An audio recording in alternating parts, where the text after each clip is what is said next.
There's a line.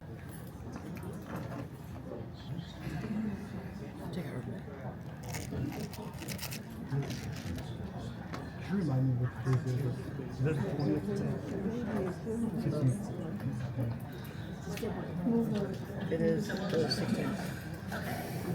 You're recording this, right? Okay, all right.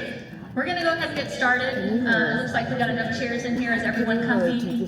Okay, so we're gonna just try to go ahead and go through this pretty quickly because I know you all have other places to be this evening. But I wanted to thank you all for coming. My name is Kay Shelton. I'm Chief of Staff at DART, and so I'm gonna be your host for the evening and your moderator. And I just want to thank you again for coming out and spending your time with us. This is a really important series of meetings that we're doing around our service area to get input on some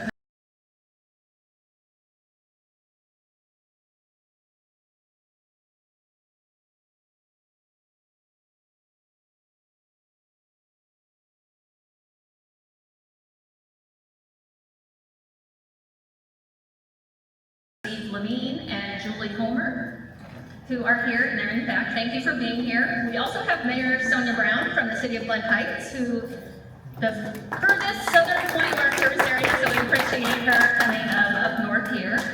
We have a couple of board members here as well from the DART Board of Directors. Chair Gary Slagle is in the back. Thank you, Gary, for coming. We have Vice Chair Randall Bryant is in the back as well, and then Anthony Rindelli, who is a new board member representing Plano. Thanks for joining us. Did I miss anybody that might be here that snuck in? Okay, I think that is it.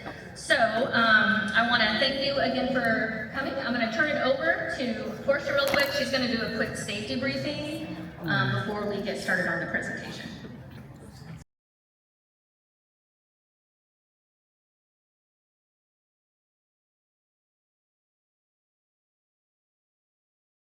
A sign language interpreter? Okay. No? Okay, thank you. About a speech interpreter?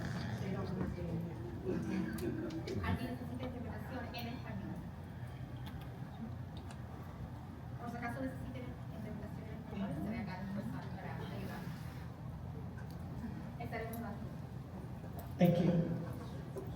So our safety briefing, really quickly, we want to make sure that you are safe when you're in our care. Safety briefing location, we're at 1520 K Avenue in Plano, City Hall. The meeting chairperson for the safety would be myself, Portia McGinnis.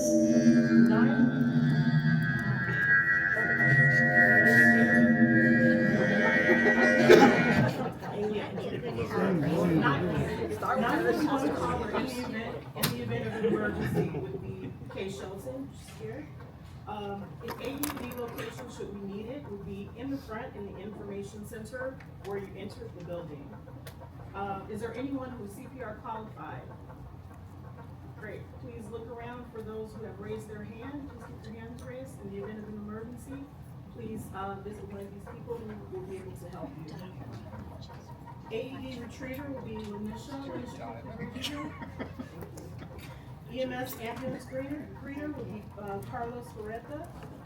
Building exits, information center where you enter. There's also small doors along the corridor, this hallway. You can exit any of those, they are open. In the event of an emergency,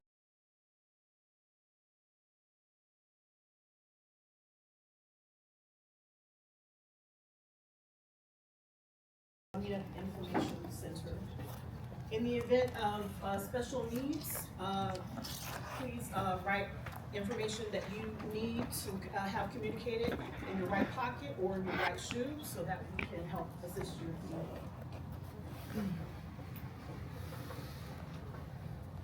Housekeeping rules. Please hold your questions until after the presentation. Questions will be addressed one at a time.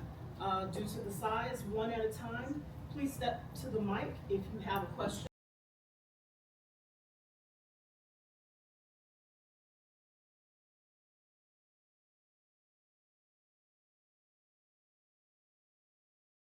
At least one question answered. We'll try to get more, but everyone will at least have their one question answered. If you prefer, Instead of stepping to the mic, you can write your question on a comment card that we read to the audience. Please stay on topic. Questions about the potential 2026 service and fare changes will be addressed first. Use of profanity, inappropriate language is prohibited. And questions and comments can also be submitted via dart_townhall@dart.org. Hey, man, we can't hear you back So, there. if I talk really loud, can you hear me? Is that better? Okay, I have a very loud voice. I raised two very loud children, so I can talk really loud. So, yeah. Pardon me? The last slide. Yeah, the last. With the email. Yeah. Okay, got it? That should also be on the comment cards and the brochure, right? The email address. What would you estimate? 90? Okay. I'm Okay. blind and I cannot see any of that. Are you going to be sending information to us? So far, I haven't gotten any notice or anything. We will. Yes. Thank you. Yep. Thank you, and I think we have you on our sign-in sheet. Thank you. Okay, so the purpose of tonight's meeting is to get your feedback on a range of potential service and fare changes for 2026. So your input tonight is going to be very important to us in understanding what your priorities are, because we're looking at a wide menu of options for potential changes, and so we really want to help shape the recommendation for the DART board, because they will be making a decision in August timeframe, and so your input and your priorities will help us shape that future recommendation. And we're doing this for a few different reasons. There's really four main reasons for why we're considering service and fare changes.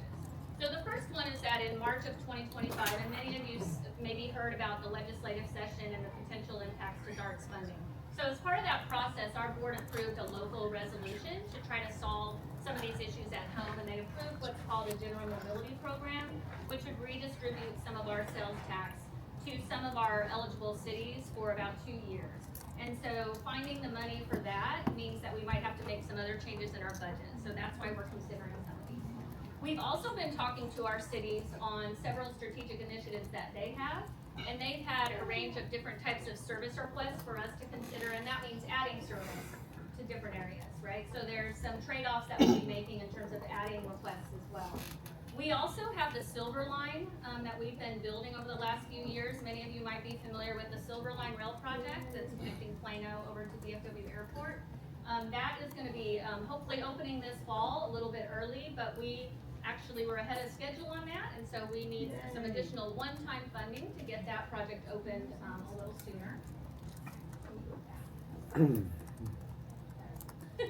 And then we also, like everybody, probably even in your own household or your own business, there's a lot of inflation, a lot of inflationary pressures. Costs go up for anything from service that we provide to the materials that we buy for our buses and our trains and our different projects that we have throughout the service area. So all of these combine to trying to find room in our budget, which means we need to look at possible service changes. So we'll talk through those tonight.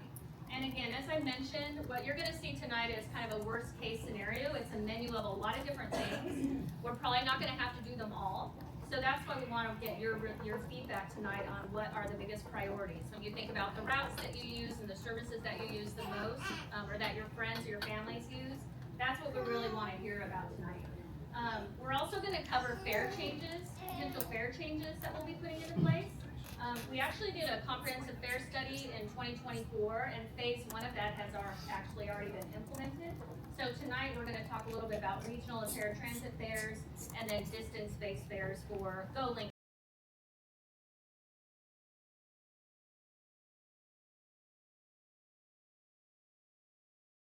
department that are going to be talking.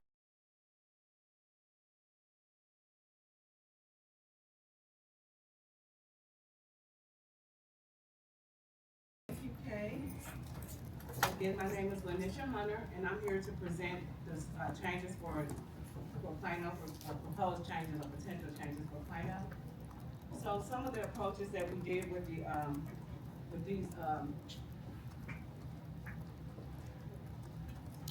I'm sorry, I just drew a blank, I'm sorry.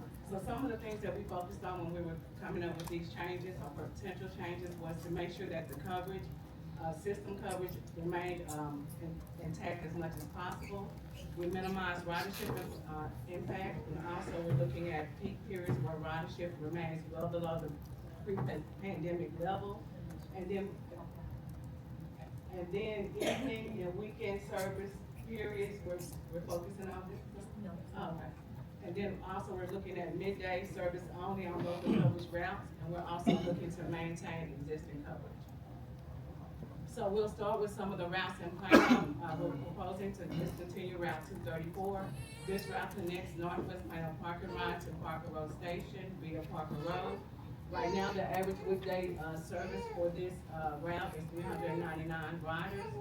And then the potential changes will be proposed citywide loading zone. And we're also maintaining Route 241. Another route that we're proposing to discontinue connects Northwest Plano Parking Lot and Parker Road Station via Legacy Drive. The average weekday riders is 338, and we're proposing the alternative service will be the proposed citywide Golden service. Also in other areas and also in Plano, the Golden Zone pilot, which we've had for several years, we're proposing to remove the zone in Plano and North Dallas and Raleigh, Southeast Garland, and Raleigh and Cleburne. But we will still maintain the zones, but you just won't be able to go zone to zone in these areas. There's a potential change. Frequency changes for light rail. We are currently 15 minutes for light rail. We're proposing peak and midday frequency change to 20 minutes. Currently 30 minutes on after 7 p.m. is currently 20 minutes, and we're proposing to go to 30 minutes after 7 p.m. and all day on weekends. Then the TRE civil line. Currently the TRE operates every 30 minutes. The potential change is 60 minutes on the weekdays and weekends. Now we go over to the frequent routes. Routes numbers 1 through 57. Most frequent routes reduce 20-minute peak mid.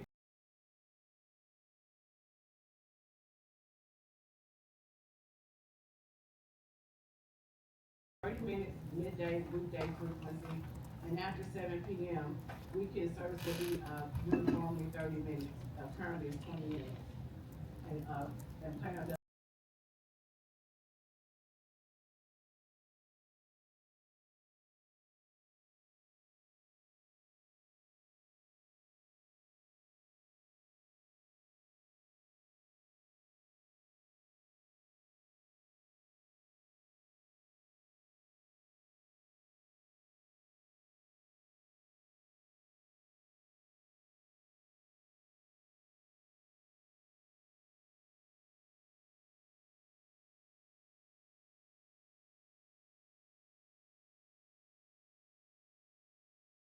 Frequency will be 60 minutes, currently is 40 minutes.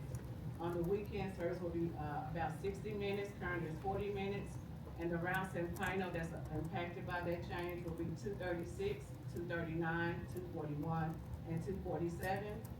And then on the express route, we're proposing to change the frequency on the Route 306 that leaves out of Glen Heights. Currently is 15 minutes, the change will be potentially 20-minute frequency.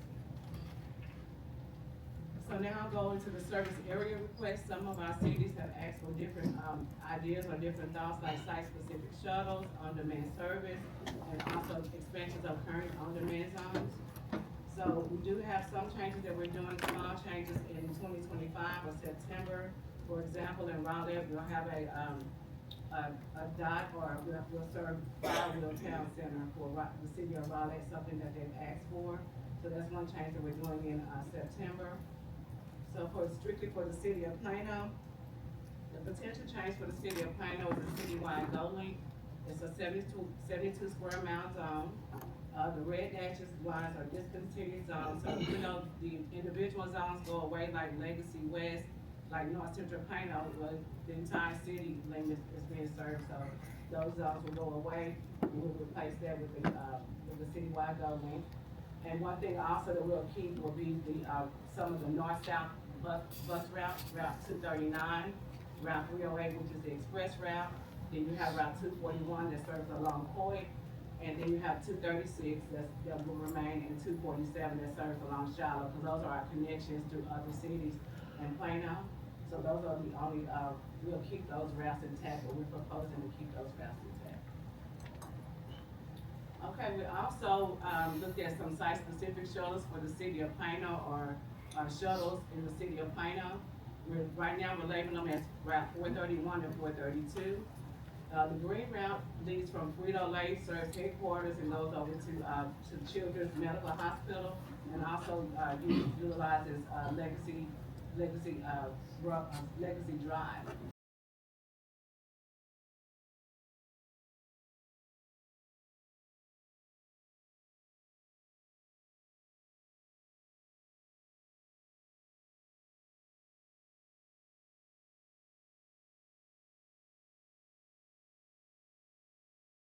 And frequency will be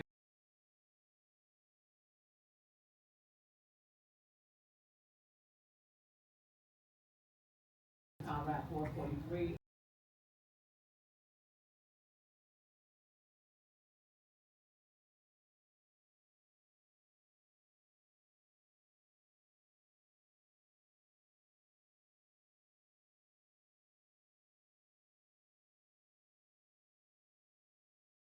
The hours that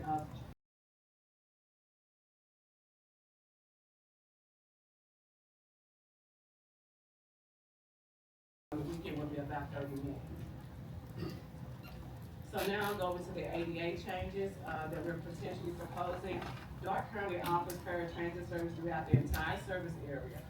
So ADA regulations requires only that we serve 3/4 of a mile of a fixed route with ADA paratransit.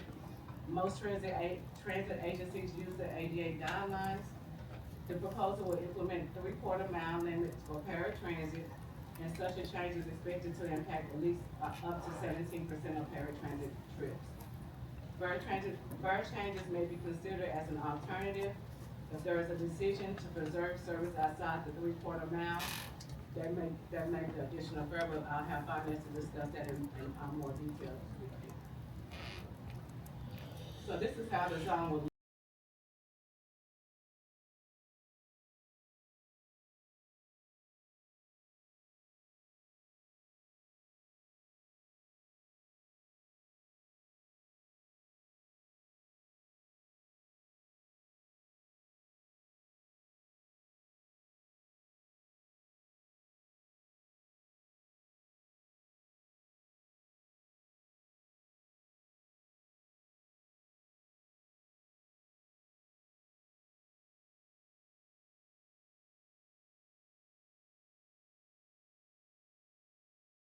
offers Goldman as curb-to-curb service.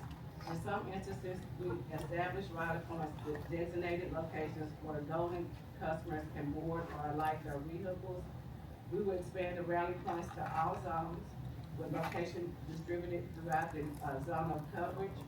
Customers who use rally points will continue to pay regular fares, but curb-to-curb trips may require a distance-based premium fare under the proposed fare changes. And they'll discuss that in a little bit more. Mr. Barnes will talk more about the fare change, potential fare change. And so now I'll turn it over to Mr. Barnes. Thank you so much for your time.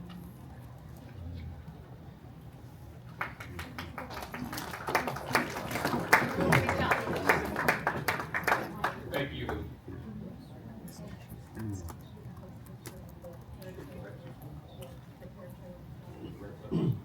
that good?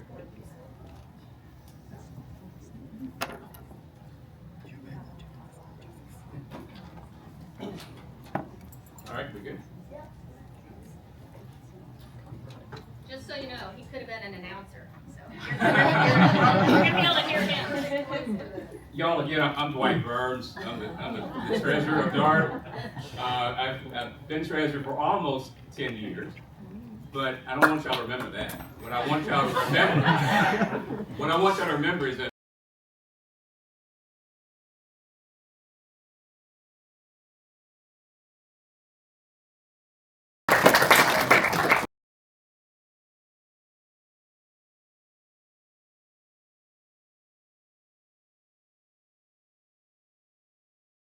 proposed fare changes.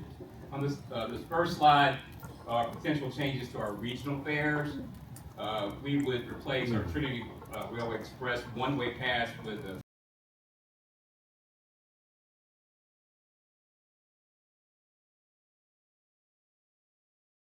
we're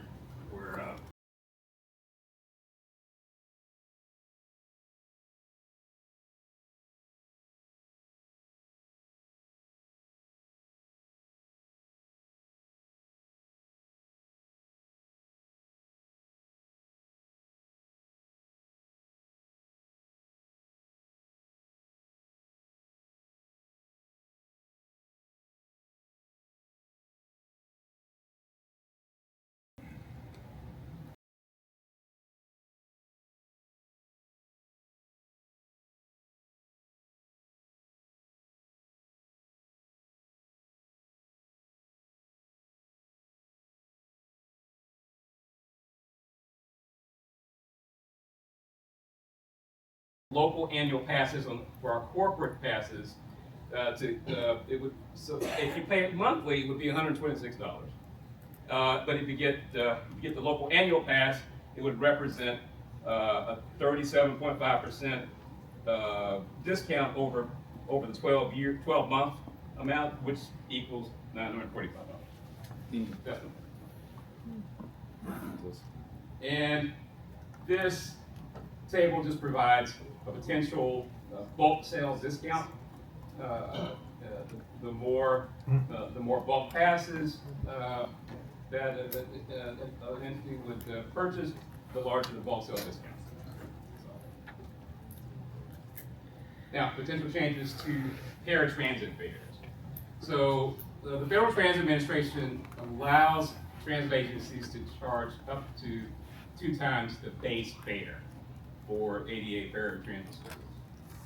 DART's base fare is $3, meaning that we can charge up to $6. The current price is $3.50, which was approved back in 2018, but we wasn't implemented until this March. And we are proposing to increase the transit fare to up to $6. And along with this proposal, it would remove what's called this feeder fare, which is a fare of $1, a fee of $1 when you connect to a fixed route part of our system. And this proposal would also implement a non-ADA fare of $10 for out-of-zone travel. And as we were just talking about before, that means trips that extend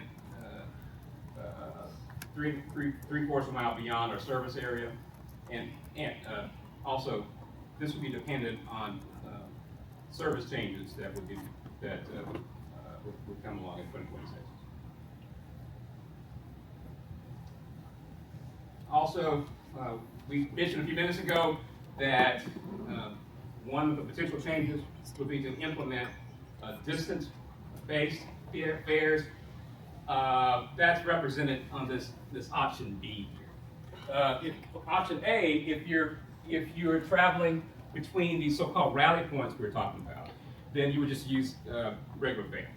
That would be the fee. But if you decide to opt for a curb-to-curb service that does not connect to the fixed route service, then the charge would be at a per mile rate, and according to this graduated chart here. So, it would be capped at $15 per trip. Still less than. All right, so and then a potential change to day pass vouchers. These are vouchers that are provided by not-for-profit entities. This would eliminate the regional day pass voucher. Would add a 3-hour pass voucher at the current 40% discount rate. And again, it's available only to a government, alternative school, and nonprofit. And that's a high-level presentation of our fare change. You won't have any questions. Thank you. Okay, so we'll open it up for comments and questions in a minute, but just things to keep in mind. I'm ready. Whenever Okay, y'all yeah, ready. just a second. Thank you. I'll call on you first. Thank you. So we do want to understand, again, your highest priorities, to ensure the board has the information that they need. Again, these are just considerations. It's a broad menu of options. We don't have to do everything that you saw tonight, which is why we want to understand the coverage, the paratransit, the frequency. Are there certain routes that you use a lot? We really want to understand those things so that as we work to develop our budget, we can take that into account, and we really are focused on trying to minimize the impacts to our riders and the communities that we serve. From a calendar of events perspective, again, this is one of several meetings that we're having throughout the entire service area. We do have a public hearing at a DART board meeting on July 8th. That's a Tuesday night, and you're welcome to come down and make comments there. We're also going to take in comments tonight through your comments out loud, but also on comment cards, and you can email as well. The plan is that we would, anything that we would recommend based on the feedback that we get back, that the board would consider approving potential changes at the end of August.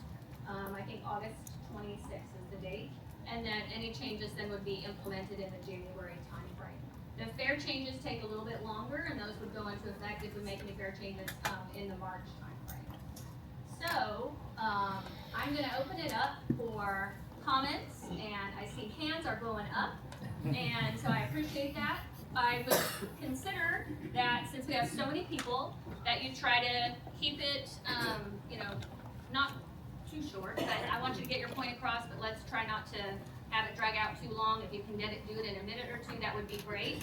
The city has allowed us to keep this room beyond 8 o'clock, so we do have a little bit of extra time if you want to stay a little bit later, and staff can always stay later as well. So I'm going to start back here, and I know we have staff here to help answer questions, or they're taking your comments down as well. So we'll start back there. So, my name is Mark Broadhurst. I am with Amalgamated Transit Union Local 1338. And first and foremost, I want to thank everybody in this room that went down to Austin with us. You know who you are. You went down there in support of DART, and we won. Yay. We won in Austin. Okay?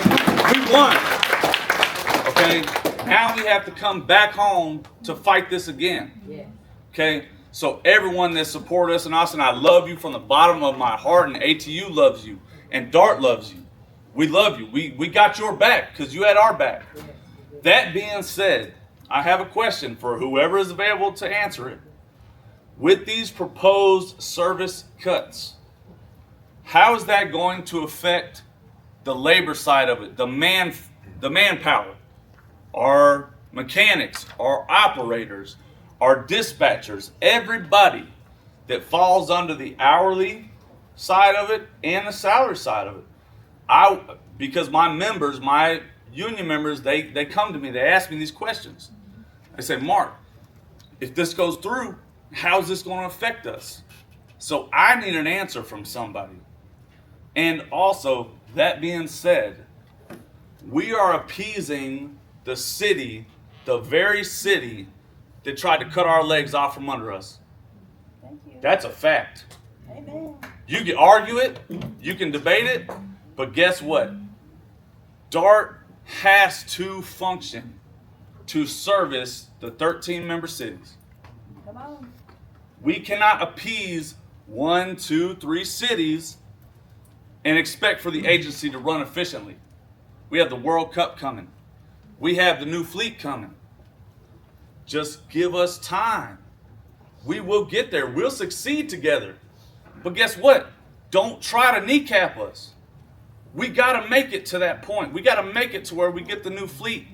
We got to make it to the World Cup. Don't cut our legs out from under us before the big show. We have to make it there. And guess what, people? We got to make it together. We got to succeed together. We can't shut the agency down and expect for us to succeed. Thank you. Thank you. So if you could answer my question, someone, how is it going to affect the manpower side of DART? I don't think we know yet, and that's why we're going through this process to understand what types and what the magnitude of the potential reductions might be. So I think we still have to work through the budget process over the next couple months until we know that. So, but there will be more opportunities for meetings, and then the public hearing, and then the board meetings in August as well. Thank you for your comments. Yes, I think you had your hand up Yeah, second. so I have a question and maybe a comment.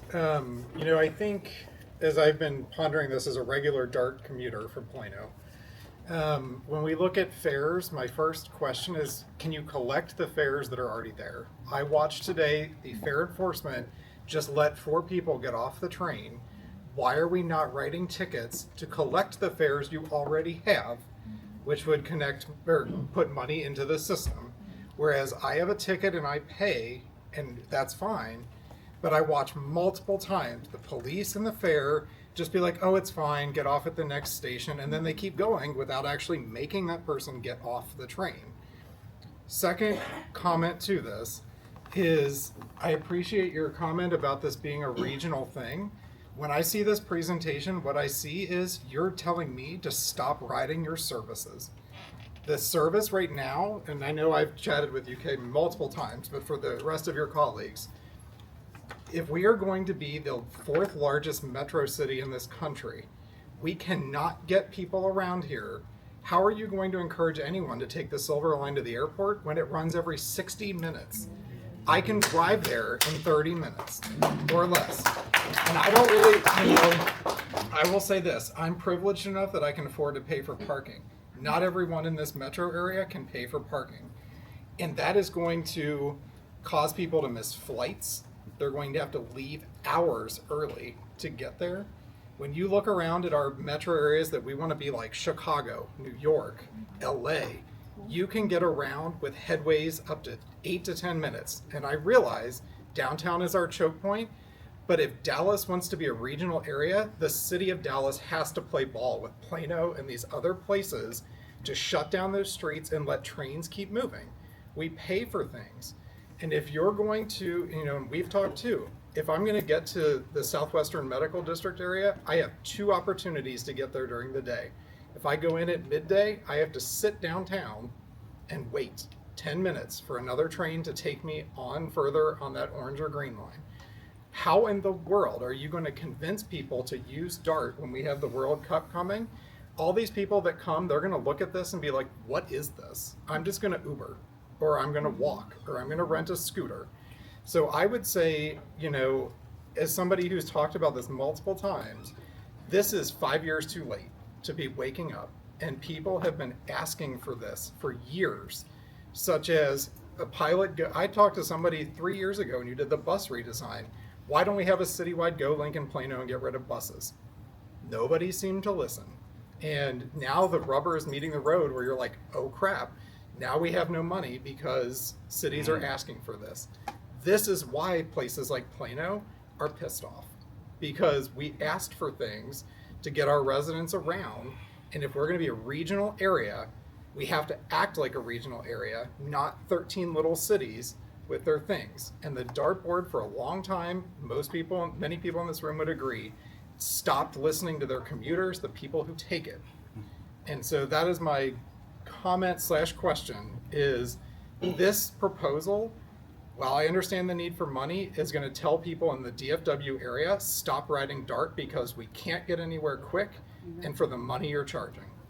Thank you. It's important again, I think we agree, frequency, right, and convenience, that's what makes transit useful. So I appreciate that. And I know we don't have a lot of time to answer questions, but, and our chief is here, but, and he has comment cards if anyone, right? If anyone wants comment cards. But we are looking at fare collection. We're getting new ticket vending machines, which is really gonna help and make it a lot easier as well. So I'm gonna go to the front of the room, or I think, Tammy, you had your. Oh, yeah. Okay, but let's try to keep it to like Okay, 1 I'm or 2 gonna minutes, try because to there's do a it. lot. I start at Cedars. You guys know I start from Cedars. I've been going to Plano for the past 2 weeks. I've been shopping at Costco. I became a member. How are you gonna use GoLink when you're gonna have tons of stuff on your back? You're not able to carry it whole, but you have a limited.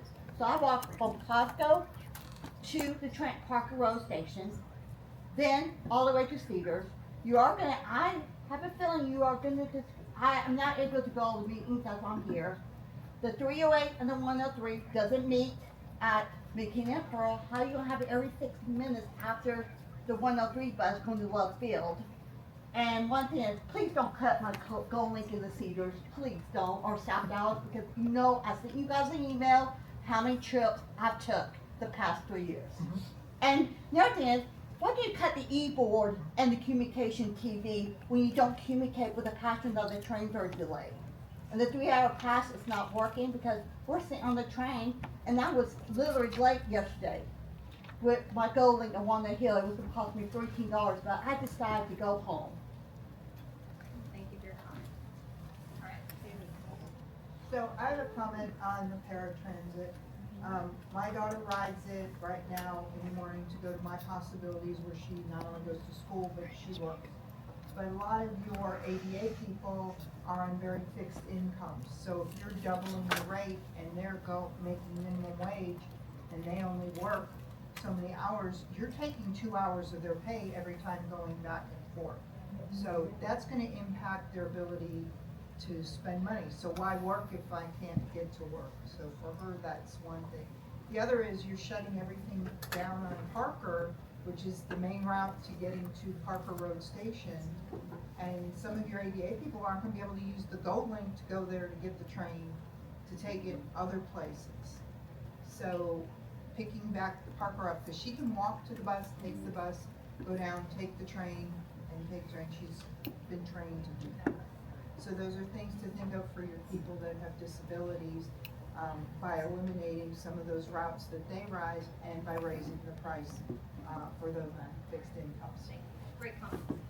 I'm gonna go over this way. Yeah. My son is using the rider assistance program, and that is being cut at the end of July. And now he has no way to get to My Possibilities again. And if you do citywide Go Link, right now it stops at Plano Parkway. My Possibilities is on Mapleshade. It doesn't go far enough south. Are you gonna make it go to the city limits so you can really go anywhere in Plano? For the Go Link service? Yeah. Yes. That would be the proposal that we're looking at here, yes. And you know, for him to take the bus, he would have to, first of all, one of the buses is being cut on Parker Road, that's where we live. And it would take 2 buses, and then he'd have to cross Coit Road, which is 6 lanes, and walk from Coit all the way to Mapleshade, which is practically at George Bush, you know. I mean, it's not doable, and the only bus to come home at night is at 6 o'clock, and he gets out of there at 5. So. And I would appreciate if you have specific stories like this on routes that you've included on your comment cards. And I think we have some extra comment cards and sheets of paper that if anyone wants to write that down, so make sure we capture it or put it in an email. Yes. Yes. Deborah. Sorry, I didn't know your name. That's okay, I'm totally blind, as you can probably tell. I just bought a house in Plano 2 years ago because it had parked. And I moved there specifically for the paratransit. Well, I need door to door, not curb to curb. And I called and found out that I'm within 3/4 of a mile or something, so it'll be $10 each way. That's 3 times the fare of my ticket. If I went 5 days a week, only 1 trip, and for the month, it would be like $400 to $500. If I went the whole 7 days or more than 1 trip, oh my God, I'm on Social Security. I cannot afford, that's more than my home insurance or anything else of mine, right? And then I don't know what all this other stuff is. Well, if I could go somewhere else besides, wherever, then it's maybe $15 or something. I don't know how much, but that is just, it's ridiculous. That is just it's not realistic. It is not fair. That is not, and I did also support DART and said a lot of nice things about them and said that you guys should work it out. But I didn't think you'd work it out by giving the money back to the communities and making the riders pay you back all the difference. That part. Thank you. That You've had your hand up for a long time. Yes. My name is Nadia, and one of the questions I have is I've read in your materials what she just mentioned about reducing the service area to within 3/4 of a mile of fixed route service. And I've read it, and I have no idea what that means. Thank you. Can you please explain part. That part. Yeah. And Does about those- someone, Rob, do you want to? Several pieces in there, I don't think. That mirrors federal Yeah. What, the way this works is under the Americans with Disabilities Act, transit agencies have to provide paratransit service within 3/4 of a mile of the regular bus routes. The 3/4 mile area that you see here is that darker green area. DART, though, has chosen to provide paratransit service for the entire DART service area. That includes both the darker green area and the lighter green areas that are generally on the outside. And so those areas, depending on what we ultimately were to do, if there are any changes, would either be areas where there would be a premium for serving those light green areas, premium fare, or under one other possible outcome, we would not provide paratransit service in those light green areas. So we're really looking for feedback on that. Whoops. Just do snooze.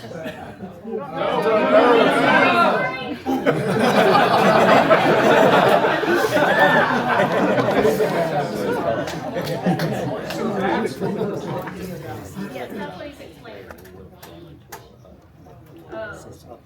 Paratransit is available in the dark. Right now it's available in both. But under one of the proposals, it would be available in the dark green area. And on the other proposal, there would be a higher fare for keeping the service in the light green areas. So that's what we're talking Yeah, about. and that's just a proposal, and that's why we're here getting the feedback, and so we've heard a lot of good feedback on that. Okay, let me come to you. I saw on one of your slides that you were having problems with making changes for paratransit people, making change, which I understand because a lot of the people who use the paratransit have all kinds of disabilities.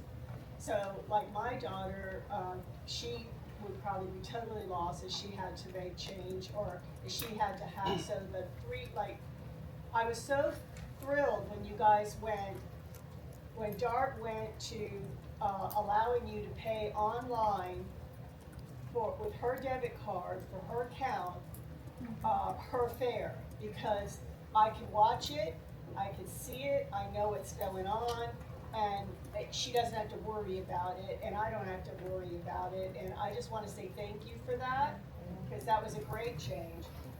I'm trying to understand the wordings, the words you use, like the curb to curb, I think is what she uses for paratransit. Is that what you call it, curb to curb? Yeah, Door or to door. Or door to door? Is that different then? Yes. Curb to curb is different than door to door? Yes. Yes. Well, okay, so she currently is doing door to door, and then my other question is, are you getting rid of door to door? Is it in the same? No. No. Okay. Rob has a clarification. Yeah, first of all, paratransit, the ADA paratransit is always door to door. And that would not change. When we talk about curb to curb, we're using rally stops, we're only talking about building. Okay, okay, that helps me. So is my possibilities within the dark green area? Yes. Yes. My possibilities is within the dark 3/4 mile. Okay, and that's a door-to-door situation? Yes. Yes. Now, my possibilities is, Okay. we can check for certain origins to see if that is within the 3/4 mile. But that dark From where green it is starts turned to off. where they drop it, MP, is that what you're talking? Where, we pick up from. Right. So, cause both have to be within the 3/4 mile boundary, the pickup and the drop off. Oh. Drop off too. So if Well, I'm in the same mood as the lady who bought the house, because I bought a condo for her and her sister right on the other side of, George Bush. And I'm thinking that might not be in the green. So I'll give you my card and you can call our office, we can check the Okay. address for you. Okay. And the green is $10 one way, right? The dark green that was being shown will be the new service area, and that will be the new, whatever the fare ends up being. The light green would be, was it light green? Yes. Light green would be the, ADA premium fare. And the proposal is at this moment $6 versus $3.50. Up to $6. Up to $6. So there's one that's $10. Yeah, That's but what I'm that's, trying to figure out. yeah, which one yeah, is that's $10. a difference. Thank you. Did you have a comment? I did have a comment. Sonia Brown, City of Glen Heights, and as Kate mentioned, I am the southernmost DART member city. I went to Austin. I went to Austin in full support of fully funding DART. I went to Austin not only as a mayor, but I went to Austin as a resident of the City of Glen Heights. DART didn't get where it is and has not gotten here and been this way for 40 years by doing absolutely nothing. I think it would be a disservice to everyone who rides DART faithfully, whether it be our paratransit, whether it be our park and ride, whether it be whomever. If you're riding it just for your own pleasure, it would be a disservice to institute some of the service changes as well as fare changes that they are proposing. At our meeting, we had a resident who is legally blind, and she said she relies on GoLink. We don't have buses that just travel the city. We only have GoLink. We are a donor city. We have a park and ride, but very few of our residents use it. It's the residents in the surrounding cities that rely on that park and ride to get them to doctor's appointments, to get them to work, to get them to school. So I am advocating on behalf of all of DART employees. I am advocating on behalf of everyone who rides DART, because one of the first things to go in my city will be GoLink. So the resident who purchased her home because of GoLink is now, and who is legally blind, is saying, what will I do? When she worked in Dallas Independent School District, she rode the bus to and from. As a proud Dallas ISD graduate, class of 1989, and a band member, I rode the bus to school occasionally to get to and from band practice. So what we need to make sure that we are doing, DART board members, if you are listening, what we need to make sure that we are doing, number one, is remembering the covenant of the voters. Voters approve what DART is doing. I understand that there are some cities who feel like they're not getting enough, but I can guarantee you, you're getting a whole lot more than the city of Glen Heights is getting. And we passed a resolution unanimously supporting the full funding of DART. It's not fair. It's not fair to those individuals who purchased homes, who've made life decisions based on public transit. And I will close in saying this. The last conference I attended, a small city in California, asking them how they grew and how they grew exponentially, their resounding response to me was public transit. If we're all looking to grow our cities, and if we don't suffer, if our cities are not suffering from some type of identity crisis, and we can move forward and grow, then let's rally behind DART. Let's stop the bickering. Let's keep the residents and the people who ride DART, the individuals who rely on DART, which includes the workers, the ATU, the union members, the veterans. Let's keep the main thing, and that's them, not the bickering.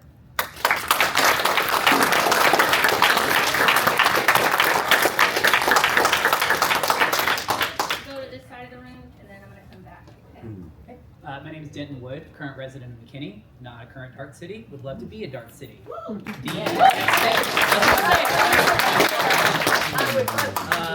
Dart is doing so much better than it was before. The silver line, awesome, amazing, love it. Why are y'all shooting yourselves in the foot? Number one, by getting rid of the silver line because Plano's having an attitude about darts.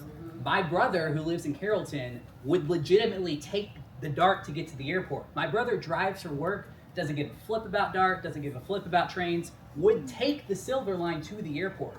Cutting the frequency on Dart's amazing new line that's probably going to sell Dart to the northern suburbs like McKinney just seems like a terrible idea. So if you have to put these cuts in place, how temporary are they?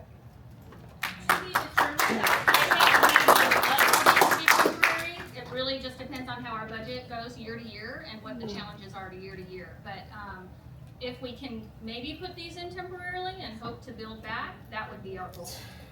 And hopefully we don't have to do all of these, right? But again, we're trying to get the feedback on the priorities, and so maybe silver line's not on the table. We have a lot to balance, right, as we look at the different menu of options in front of us. Yes. Can you please explain why paratransit fares are being increased vis-a-vis reduced coverage, while the circulator shuttle is going to be complimentary to the corporate park? The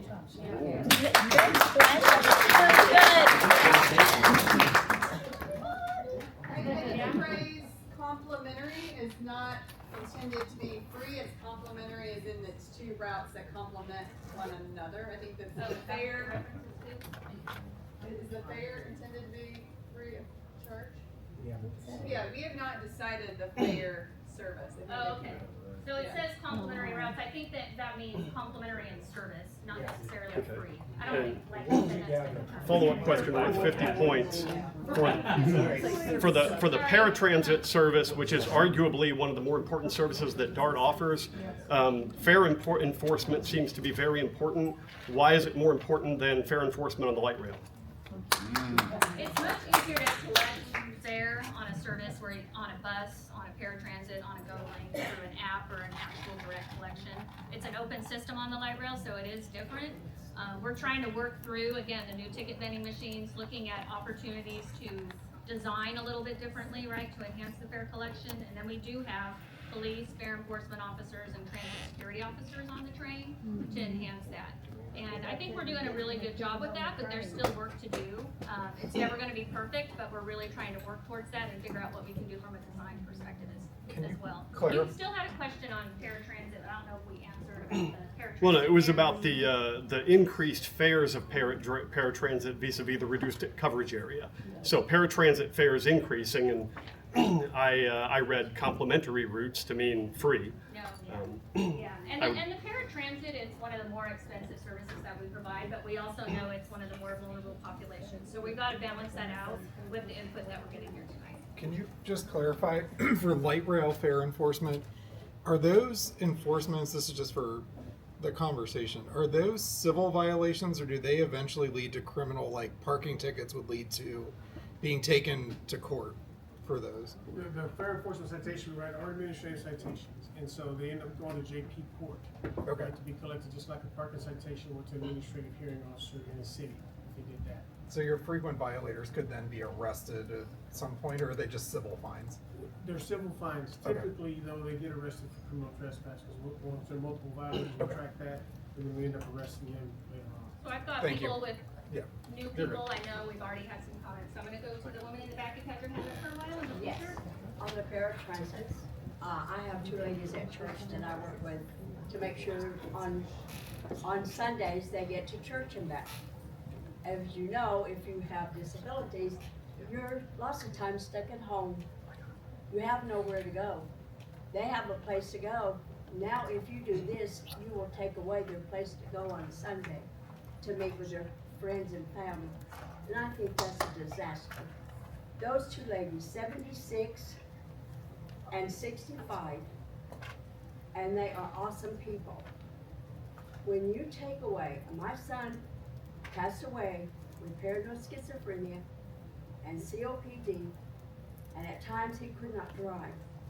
If it was not for him to be able to get to transit and afford it on his disability check, he would have been stuck at home. He wouldn't have had a way to go to the grocery store. He would not have had a way to communicate. We hop in our fancy cars, don't we? We go where we wanna go. They can't. You don't know the times that these two ladies have been left at Prestonwood Baptist Church in the lobby that the bus didn't come pick them up. 4 hours not long ago, they didn't come pick them up. There's no excuse for that in this day and time and the world we live in. Why do we want to continue to beat up the homeless and the people that need help? Why do we continue to take away from the needy instead of give to the needy? Think about that before you raise it, because when you do, there's two little ladies named Pam and Brenda that I'm on with right now.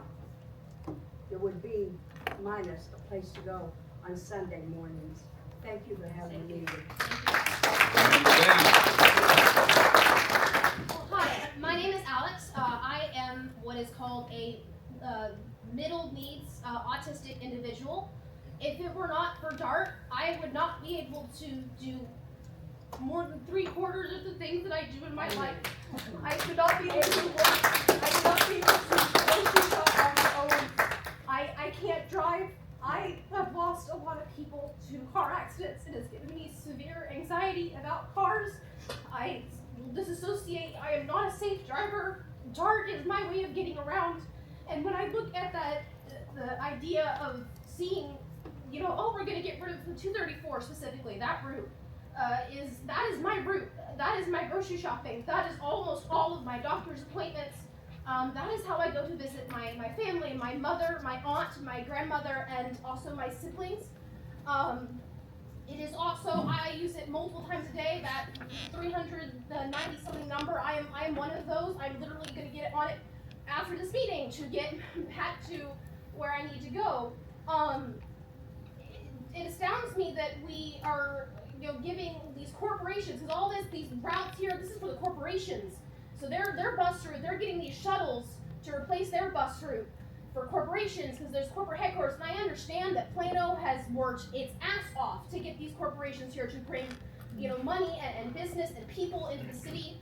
But that Parker Road route, even in the dead of night, I have taken that thing at almost 10 o'clock at night, and there are still other people on it. It is not an empty route. And it is that the only ones that connect that part of the city anymore. I have witnessed time and time again Plano get shafted over and over again. With the cuts 3 years ago, I lost the bus route that went to College in the Spring Creek campus. And let me tell you, the Go Lane system was a nightmare. It was not properly planned out. The rallies were not well done. It was a nightmare trying to coordinate between, I mean, it had to be an effort between my fellow students to attempt to coordinate, say, hey, we're all going to request at the same time so we can get a shuttle within an hour, which is ridiculous. If we're going to make it so that we're eliminating all these bus routes in Plano, and I speak both to the DART and to Plano City Council, because Plano seems to have it against DART for some reason. What are we going to do when all of a sudden, you already have a lot of demand for GoLink, you have a lot of demand for paratransit. I would say about 50% of the times I would have to request a GoLink for college, it would shuttle me to Uber. How expensive is that getting for y'all? Because Uber is not cheap. Do you have the manpower to handle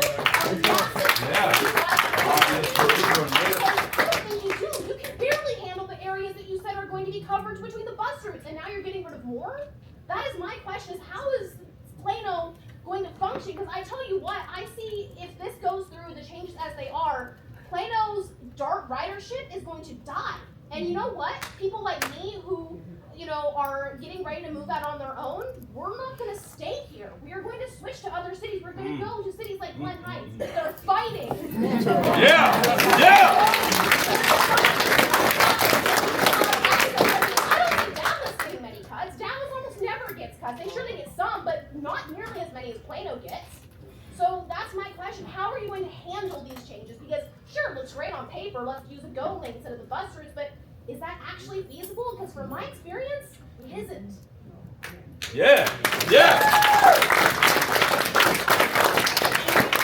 Comments, and I don't know I don't think we need to get into the mechanics of the Go Link, but we haven't looked at that, and it would be potentially feasible. It's different. It's a different type of service, so I think it's really important important that we hear from you on your preferences for a bus route versus a GoLink service that you haven't had the greatest experience with, it sounds like.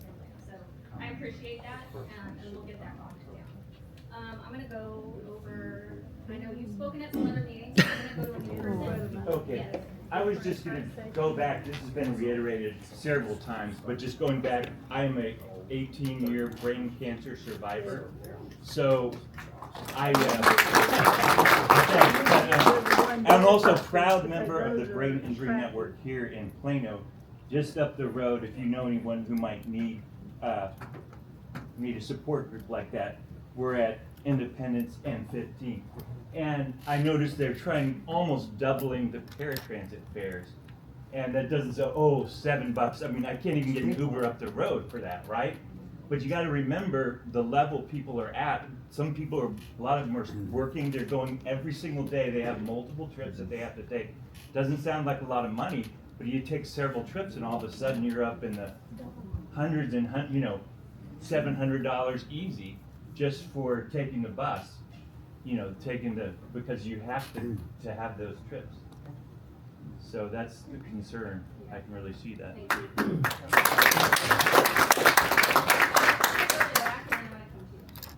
Yes. So I think it's rather interesting.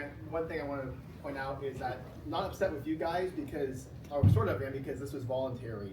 But really, everything you're doing here is what the city of Plano's leaders asked for, and then now we're complaining about it, that we're providing corporate routes and then increasing fares because there's not enough money.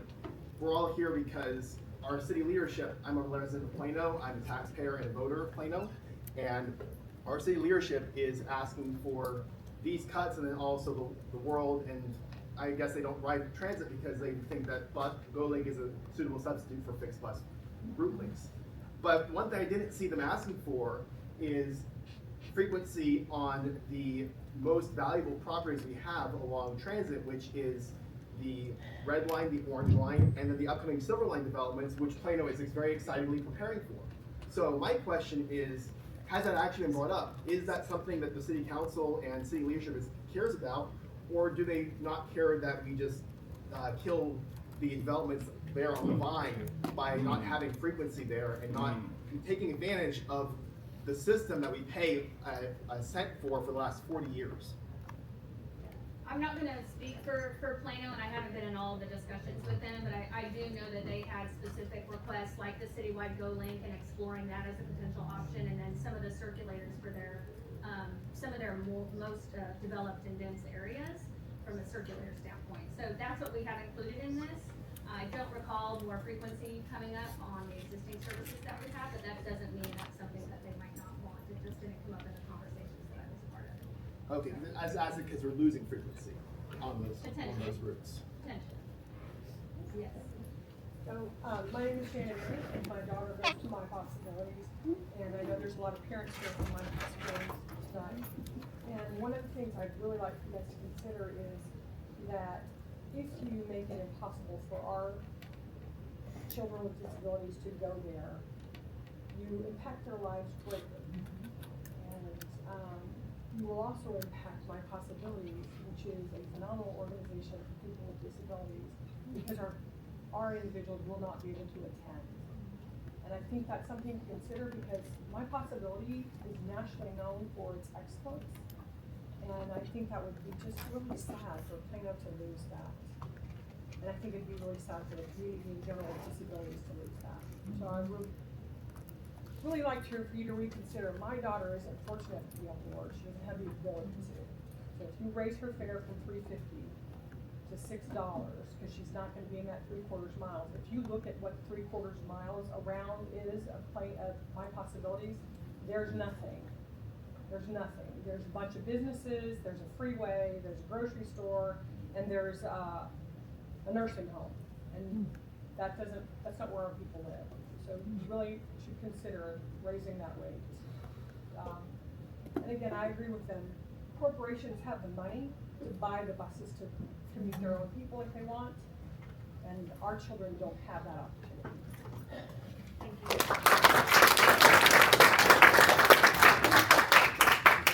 Anyone that hasn't had a comment, I'm gonna come to you. Okay, I'll do this technology, and then I'm gonna come to the back. All right, my name is Rodney Johnson. 2 years ago, after COVID, 2023, I got robbed downtown Dallas on the Green Line. So I was exchanging from the Blue Line, downtown Dallas, going to the Green Line at Pearl Arch Street Station. So I got robbed by gunpoint. And what I'm trying to figure out is, what's going on with the security with DART, because it's not working too properly. I got pulled with a gun to my head, and all my phone got taken, and then when I called the DART cops, it took an hour for them to come at the DART headquarters for them to wait for them to come. It took an hour for them to come. It's like, what's going on with DART situation with the response time? It's still not improving, because I ride the City Line station at 11 o'clock at night. I got a part-time job, I got a full-time job too, and I ride that orange line and red line going back towards get off at LBJ Central Station, and I see a lot of homeless people on the orange and red line at night sleeping on the train. No DART cops on there, or nobody to be found. And so my thing is that, why don't we have a call of a panic button on the train system, or some kind of way, effective way, because everybody don't have a DART phone. And when you call that red button on the train, it takes a while for something to hear you, because the DART system, it doesn't hear you. Its intercom is not all that great. So if somebody have a mercy of a life or death situation, you're out of luck, because that call button on that train system, it sucks. It's not all that great. So if somebody gets shot and murdered on there, you're out of luck on that train system. It's terrible. It's disgusting. So I'm gonna have Chief Cato, our Chief of Police, just give a quick response on security. So we just went to a new deployment of personnel this past Monday and the night, and we've added 28 more police officers to work at night on the trains. We've also added transit security officers and fair enforcement officers, so we've increased our presence on the trains at night. And I will speak to you specifically about whatever incident you had, so I can look up the report number and I can get it for reference. But yes, we are always concerned about security of our system, and we go through some of the most difficult places. If you take some of the crime maps from other cities and you overlay one on our system, we go right through some of the most difficult places in the city of Dallas, some of the other cities. And so we work with our partners to make sure we're getting the best coverage for the city and for us. So we'll be specifically outside of that. Yeah, we'll be happy to get more details on that. And I would point out just one other thing that we do on our system. We have a program called the MDRT. It's a multidisciplinary team where we actually pair up some of our police officers with licensed clinical social workers, and it's really to help the vulnerable populations on our system and try to connect them to the services. And so it's a good thing for our riders and for that community of people that are really struggling. And so that's been a really successful program that we're looking at continuing as well, and that helps with us from a security perspective. Yes, ma'am. Oh, sorry. I'll get to you next. I promised her. Yeah, sorry. I'm Debbie Mosley, and I'm paratransit, but I do ride the buses and trains because I can't afford paratransit every day. As it is. But, okay, the fare is gonna go up to $4.50 for paratransit. I'm on Social Security. It's gonna be difficult, if you make more than one trip, that's gonna be $4.50, then 9, then et cetera, et cetera. So, Well, they're saying 6. it's gonna be it's getting expensive on a day-to-day basis. And that's why, I have to ride the bus and the train half the time, because I can't afford paratransit every day. And another thing, I was wondering if the fare on the TRE is gonna go up to $6 for 3 hours, then what is gonna affect the Tex Rail and the A train? Dwight, do you want to talk about the regional fare changes? Which are going from 12 to 9. Right, and specifically, I don't want to lie to you about the comparison between our regional fares with others, but the whole gist of our adjustments here in our regional fares is to be in line with the other transit fares. And the paratransit fares are up to 6, so we're looking at doesn't have to be 6. I know that it says up to 6 on the slide, and so that's why we want the feedback tonight, so I appreciate your comments. All right, and there was someone back here that's had his hand raised for a long time. Yes, sir. Yeah, my question is related to the first one. In contemplating your budget cuts, are you contemplating cutting back on safety personnel, cleaning personnel, and others that affect the quality of ridership? No, we're really focused on maintaining the police and the cleaning and the maintenance of way personnel. So we're looking at other administrative cuts or ways that we can just reorganize potentially a little bit to try to minimize the impacts to the staff that really are out there with the customers making the service good. Yes. You mentioned earlier that I'm interested in the boundaries of the GO-Link zones, and you said you can do it by address, but is there a detailed map somewhere that I can just go look it up myself? I think that for going, Rob, I was going to ask you, for using GoPass, you can use the GoPass app or you can call, and there are maps of each zone on our website.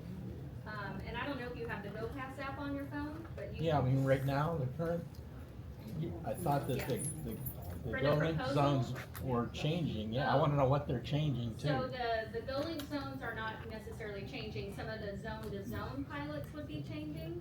And we do have maps on the website, don't we, to show these proposals? Yes. Okay, yes. So And we can provide that to you. If you want to catch us after this, we'll just make sure we get you that link to those maps. So you're saying that the actual bounds of the GO-Link zones aren't changing?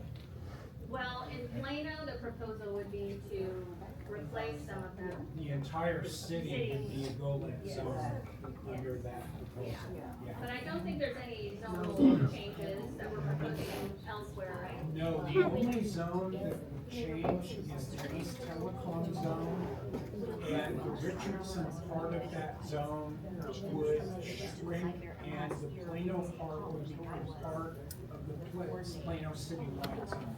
That's the only change. Okay, that's the only change associated with Plano. Okay, well, it didn't look like that on the map, but I probably. Why don't we stay after and on? Yeah. Probably have to look at the actual map, and I think that, it came back up. That's what I mean, is there's not enough detail on the slide itself. Sorry, he's trying to pull it up. While we're pulling that up, we'll come back to you. Okay? I guess the other thing I had was, you know, I'm a rider of Route 234, and I would miss it if it just continues. Route 234 on Parker, you're. Yeah. Okay. Similar to one of the other comments that you had. Thank you. I'm trying to get to some of the new people first. Okay. I know you have it up, so I'll come back to you.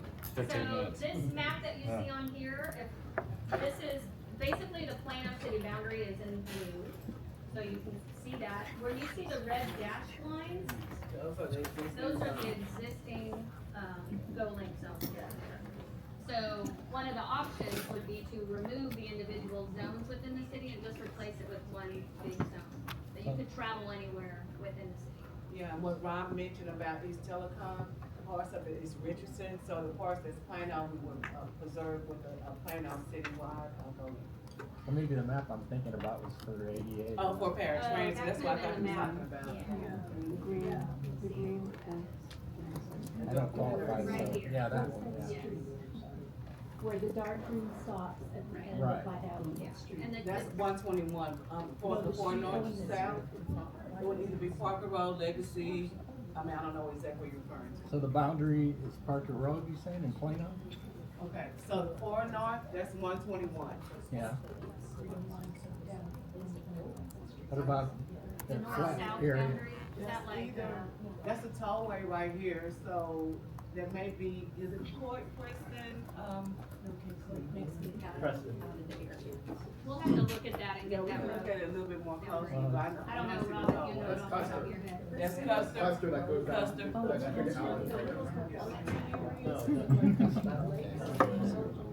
Okay. Right on the edge. Yes, ma'am. I'm also part of the My Possibilities family that is here, which they were open last week for 17 years, so it's a big deal. My daughter rides paratransit, and we just in October went through the very stressful change with paratransit. Then a few months later, we got an increase in paratransit, and now we want to increase paratransit again. That doesn't seem weird to them. And they need it. They love it. That's their life. Thank you. Hold on. I want to get to people that haven't had a chance. Fair enough. Yes. All right. So I'd like to talk briefly give a comment about the changes to the rail frequencies, specifically the weekend on light rail and the reduction to 1 hour on TRE and the Silver Line. So as for the light rail reduction to 30 minutes, as I understand it, the recovery rate for ridership on light rail has been better over the weekends than on the weekdays. Admittedly, from what I understand, it's probably in part because weekday ridership was previously low. But given that, it seems kind of reductive to me to reduce the frequency on a time period when DART has been seeing better than average recovery. It just seems like a way to bring it back down to normal levels without getting any serious benefit beyond the slight reduction in cost, which I recognize that may be important, but I feel like it's worth mentioning. And more importantly for the TRE and the Silver Line, I don't use either during the weekday myself, but I have tried taking the TRE to Fort Worth on weekends, and speaking from experience, an hour's headway is not very fun. It makes it way too easy to mistime a transfer and then end up stranded at the station for 40 minutes, which is especially bad if you do it in summer and you're in the middle of the Texas heat. So especially for the Silver Line, given that it isn't even open yet and would be introduced with a very unappealing frequency, it just seems like a way to kneecap its potential growth right from the outset. So I feel like it probably would be better from both a passenger experience standpoint and a general publicity standpoint to keep 30 minutes at least during the peak period for both of those. Thank you for your comment. Yes. Hi. I'm currently a student at UTA, and I commute from, or at least during the summer right now, I'm commuting from Murphy, Texas. My commute takes 2.5 hours as is, one way.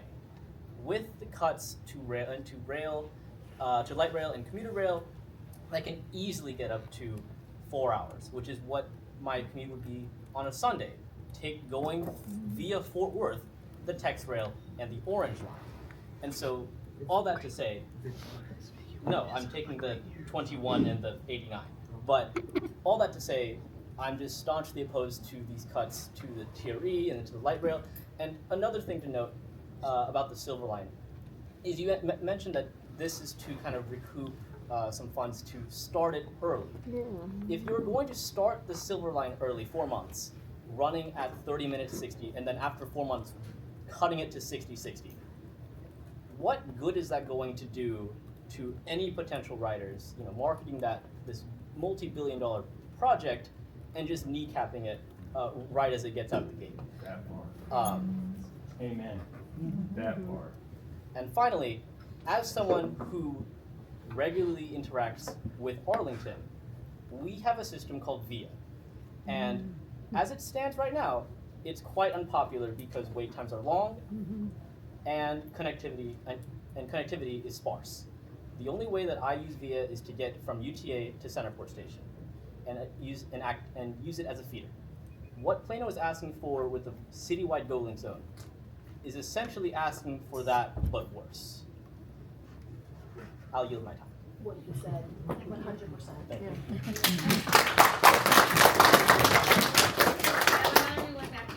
All right. So, hi, my name is Nathan. I live and work in Plano, and like some of the people that have spoken today have, I moved to where I am in Plano because I would be able to walk to work, and I have access to multiple bus routes where I'm at. So obviously, I'm opposed to cutting the 254 and 234 because those are the buses that I have access to. And I know that they're going to be replaced by citywide goaling zone, but I think goaling is inferior to these bus routes. As she said, in other cities, we have seen that these demand response systems are they get too much demand and are overwhelmed and are not able to handle that much demand with the amount of budget they have. So that means incredibly long wait times and super variable wait times, and it's just not something that I would like to be dependent on. And also, I have one more question: if the citywide goaling zone whole thing goes into effect, I'd like to know are the distance-based fares based on the distance as the crow flies, or actual distance traveled by the driver? By the route traveled by the driver, right, Rob? Yeah. Okay. The actual route taken in the beginning. All right. And I have another different question. If the 234 and 254 buses get cut, does that shrink the paratransit zone because those are no longer Yes, no longer Rob is fixed routes? nodding his head because that fixed route service would go away, right? So the Yes. 3/4 mile Plano has area. no paratransit then, because those are two of your biggest bus routes in Plano. Does the green map reflect that, Rob? The green map reflects that the 241, the 236, and the other routes that go back one slide. Yeah, that reflects the 254 and the 234 not being there, but the other routes are still reflected there. So if 234 and 254 stay, then there's an opportunity to fill in some of That that would light look green. different. Yeah, it would look different. So that's why we're trying to get the feedback right, because we might end up changing some of this around. If I can also cut in, I know Nathan. We to get to the Richardson hearing had to take Red Line, and as a connection to the Red Line, we took 234. He can also take 254, which is the closest route to me. With that elimination, it would be much harder, and it would take more time and be much more inefficient to get to any of the red orange stations. I'm gonna go over here. Can you explain if this is all Plano in the light green and the dark green? No, this is the entire This 13th section up here towards Allen, is that not Plano? Yes, that's up there. Okay, so you're cutting off half of Plano, all the northern tier of Plano? Am I understanding the map correctly? For paratransit? Maybe it's approximately, what do you It's a think, good Rob? chunk. I don't have the full city map, but a little less than half. There's a big chunk of Plano that's in this northern tier of Plano. And you're saying, we're all Plano citizens, why are we not including this also?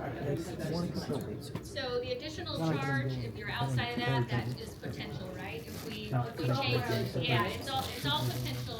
It was because it's one of the most expensive services to provide, so we're really trying to just even out, right, the amount that we put up, but again, yeah. So is that part of like the area they're cutting? If we're decreasing it for everyone else. No. I think you're hurting a very, as you can see, it's a significant part of our population. Yeah, hearing that, yep. Yeah. So I didn't understand the division here. Actually, so we're my address is that. We can look at that. So I think extending, you're cutting off a good percentage or. So if you don't mind providing the address, and we'll look at that more specifically. Okay, so new people, we're gonna wrap this up pretty soon. So I know we have a few more comments left. I'll get to you. It'll be 10 seconds. Okay, 10 seconds. Okay, thank you for the Mayor of Glen Heights for coming out here because she supports DART. Where's the representative from Plano to answer questions? That's all I want to say. Where's the representative from Plano to answer the questions? The Mayor of Glen Heights came all the way out here to support DART. Where is the representative from Plano? That's all I had to say.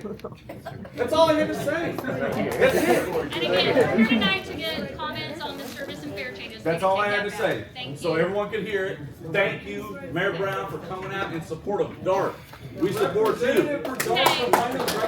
Okay, I don't know. Okay, well, he's right there. Okay, thank you. I'm Thank you. right here. So that's all I had. Yeah. That's what I had my hand raised for 15 minutes for. That's it. So, and I'm happy to talk with you. You know, Thank so you. this That's is all I mainly had a to. staff That's all I had to presentation ask. tonight, but I'm here to listen to everyone. Thank you. I Alright, appreciate it.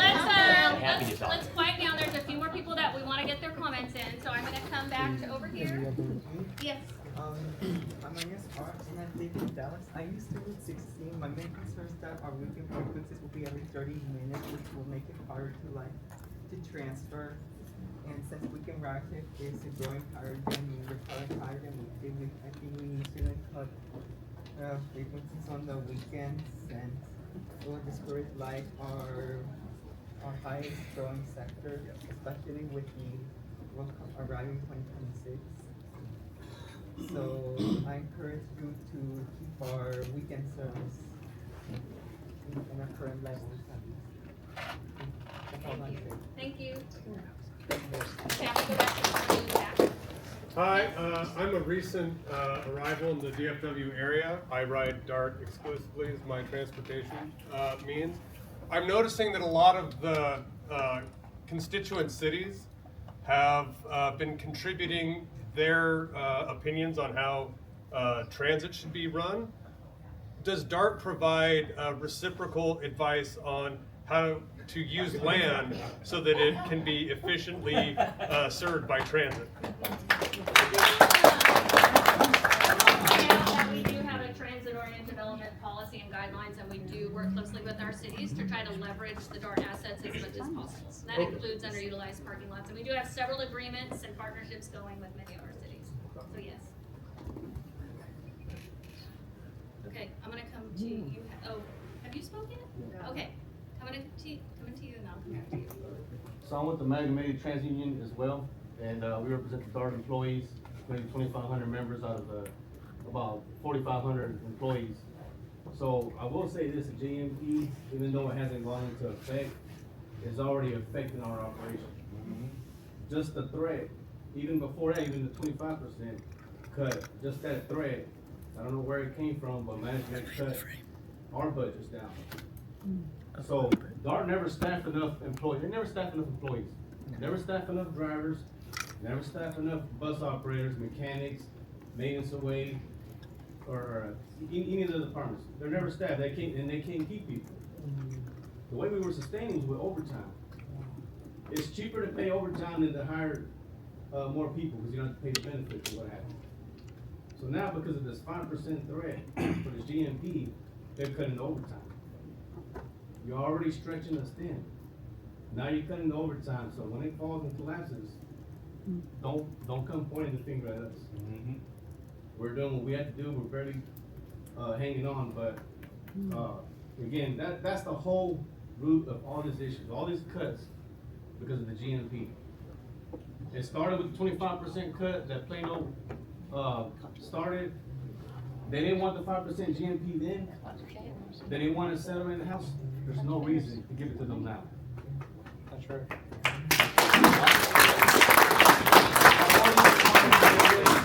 If you just pull that, and let us continue to grow instead of bringing us backwards. And I do want to mention at the beginning, I talked about the 4 reasons. I'm not sure if you had to step out, and the GMP is one of 4 reasons. There's still other reasons. There's inflation and other cost increases that we're dealing with too. So we're trying to, again, balance everything with trying to make the least disruptive potential reductions that we can. So I appreciate your comments. And just one last thing. So it sounds like I'm hearing from Plano here. This is Plano. These are our riders. These are the citizens of Plano. The officials are the ones trying to cut and cripple DART. But here, the officials need this service and they want the service. That's what we're here to do. This Go Link, I've heard stories over and over. It's a long wait time. You don't have professional drivers. It's not sustainable to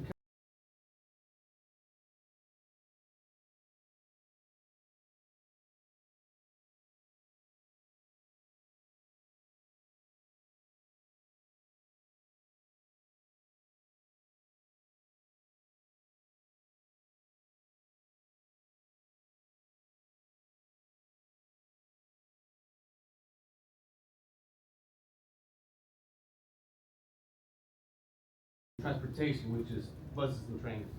That's all I got. Thank you.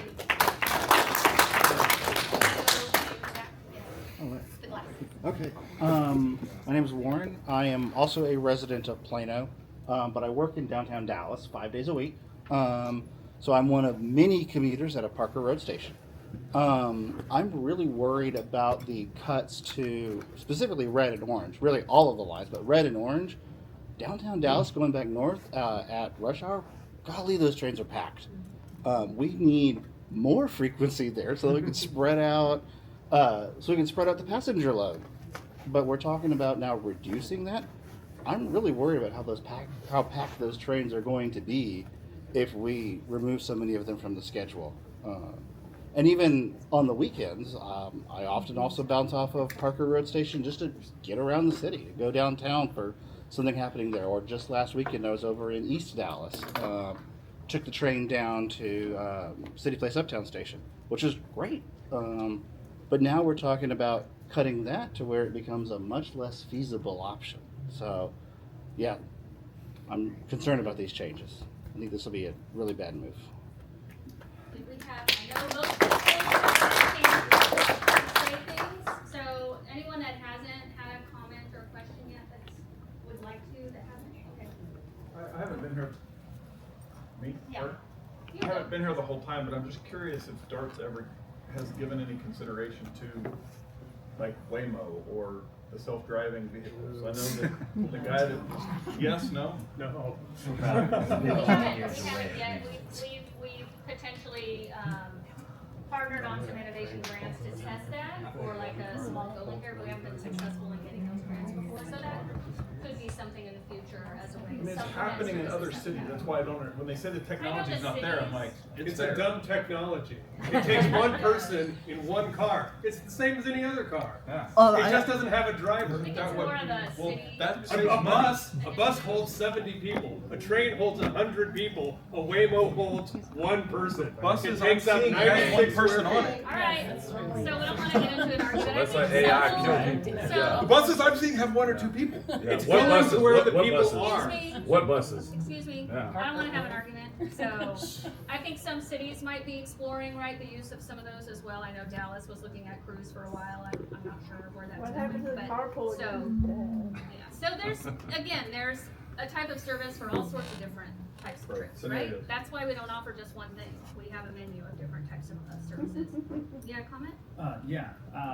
Just a quick comment. Two people, I know that use the DART. My dad passed away earlier this year, and towards the later part of his life, he was unable to operate a motor vehicle. DART was his only mode of getting around, getting to work, getting to me, and that would be really unfortunate if these cuts were put through. Also, after church, every Sunday we go to a Whataburger where a lovely young lady is employed there, and she rides, the ADA paratransit to work. That would be very depressing to not see her anymore. That's all.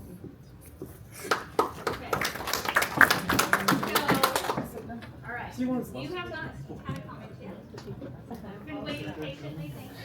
I'm also an MP family, and as Will said, it is the lifeline of our children. And if they don't have a way to get there, then they do nothing. And they educate them. They give them the opportunity to have a life just like everyone else.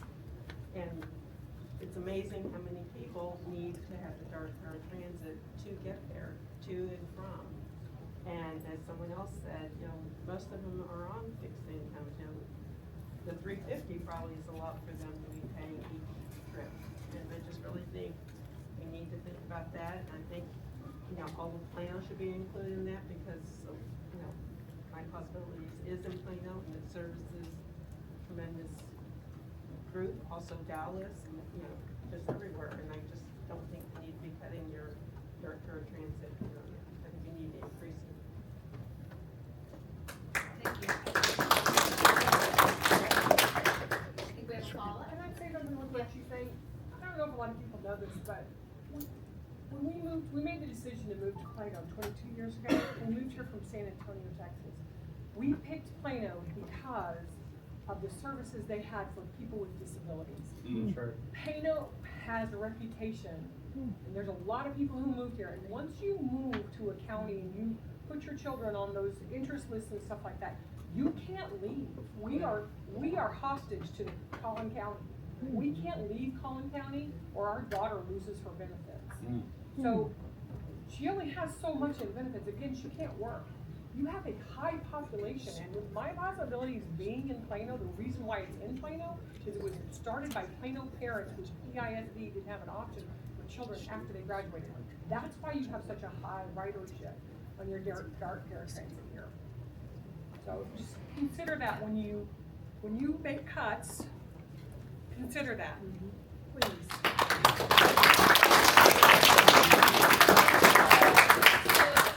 You already made a comment. Do you want to make one?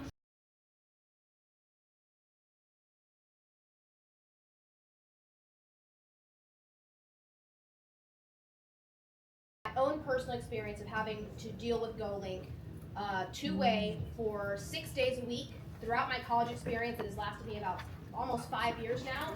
I would say over 50% of the time it has been bunted over to Uber. If we were to think about the cost change between paying for that many Ubers versus a permanent buster, I just want that to percolate in the minds of those here because I can't imagine that running a bus through the routes could be more expensive than just me on my own, the amount of Ubers that I did in 1 week. And I can only imagine if all my fellow students, I did, and everywhere else that it has to happen.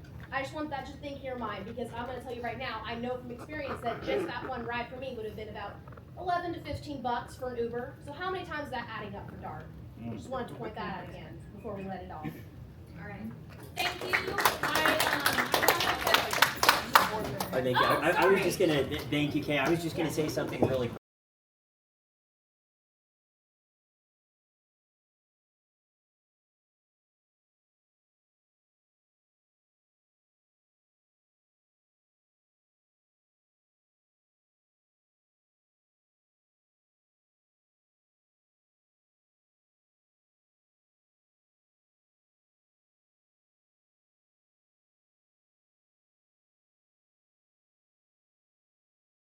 With anybody in this room.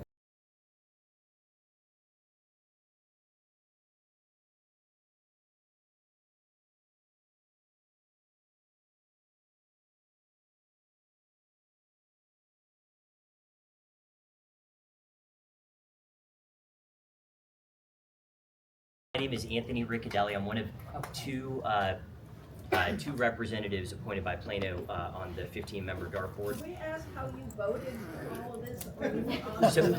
So I am on the board currently, and this will be coming up for a vote in the future. That's why we're doing these public hearings. We're listening to y'all, getting feedback, and we'll be voting on these proposed 2026 service changes in the future. But I just wanted everyone who's here, since my friend here made a comment, you know, I'm happy to talk with anybody. So I'm glad to be able to listen to y'all. And how can we reach you, Plano? If you reach out to the DART staff and ask to set up a meeting with me, we can set up a 15-minute call. And before we all leave, I just want to remind everybody, July 8th is the public hearing. I know we have a QR code that we have on the screen as well. There's an email address.